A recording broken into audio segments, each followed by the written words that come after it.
I was a sneaky kid and listened in on a lot of conversations I shouldn't have. I also knew where my mom secretly hid her scans. A curio cabinet behind some old china. I remember holding them up to the light to see what was there. My stomach tightened the first time I heard the word. We were on the way home from Disney, and I pretended to sleep in the back seat. My parents talked in hushed tones, and I remember my mom quietly saying the word, malignant. At school, I snuck to the corner of the library where the encyclopedias were.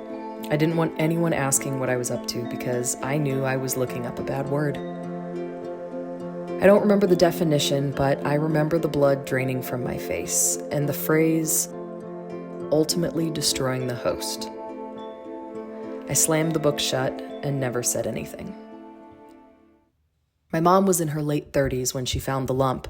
She had little education and grew up in a poor family with indigenous roots. Her people had a healthy skepticism of all things modern medicine, so in retrospect, I'm amazed she even went to the doctor. It was hard for her to get a mammogram because she was young, but when it came back, they said she was fine. She kept insisting something was wrong, from the size of a lima bean to an orange in 3 months. She kept calling the OBGYN, "This is growing, whatever it is," she'd say. They said nothing was wrong. They finally did an MRI, just a shadow, they said, then a second one and a biopsy. But the aggressive inflammatory breast cancer was already spreading through my mom's entire body. I can only imagine how hard it was for her to look medical professionals in the eye and insist something was wrong. She had a lumpectomy, but refused any further treatment. Her trust with her care team was severed when they didn't believe her. I wouldn't call myself sneaky anymore.